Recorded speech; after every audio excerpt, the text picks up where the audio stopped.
Hi everybody, so I'm Olga, I'm a fintech, edtech entrepreneur.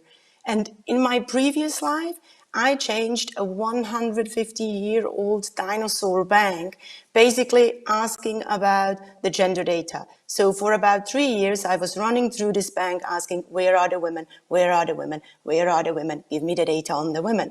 And as part of all of this journey, I desperately fell in love with one huge global problem: financial education. And because I couldn't tackle this problem very well inside the bank, I ended up being a female founder and with a startup. Now, why would you care about financial education? Well, a lot has been said about the power of the women's market. I think we all are aware about the opportunity, and so many great solutions are being developed.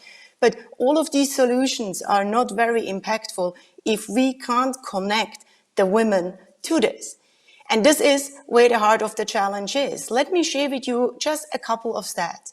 UBS has found out that 6 out of 10 millennial women voluntarily delegate financial planning responsibility to their husbands because they feel he is better equipped to deal with these things. The OECD has found out that not even 50% of all people would have the ability to put a basic saving concept in place, and only 1 in 4 was able to answer very basic questions around financial terminology, such as what a compound interest rate is. Now, I surveyed over 1,200 people to understand what is exactly the challenge and what would help them. And 3 things that have come out from this research. Number 1, people are really struggling to understand the financial instruments and how they work. Only 4 out of 10 women said they would do so. They lack transparency on all the great things that we provide as an industry. So understanding the financial products, how they are priced, where to access them. And now 7 out of 10 women didn't know where to find a financial advisor they could trust. Now, obviously, that means that a bridge has to be made between this wonderful audience that we are keen to serve and ourselves. And I believe that financial education is that bridge. Now, maybe all of this is not great news to you. Did I try to do this as part of my journey in UBS? Oh, hell yes.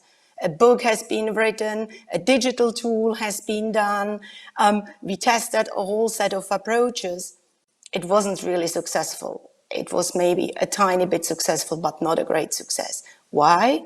Number 1, because it was very expensive, especially the content authoring processes were super expensive. Number 2, it was very difficult to make the education fun and compelling because of regulatory frameworks, because of branding guidelines, because of product preferences.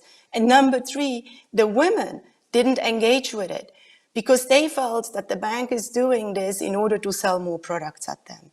And that was the point of my journey where I stepped out and I said, okay, this has to be done differently.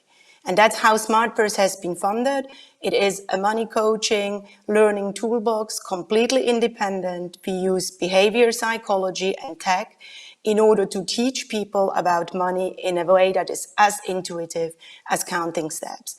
Imagine the experience of a fitness app. You learn with content around life moments, divorce, marriage, retirement, etc. People can find an advisor they can trust because we met them before.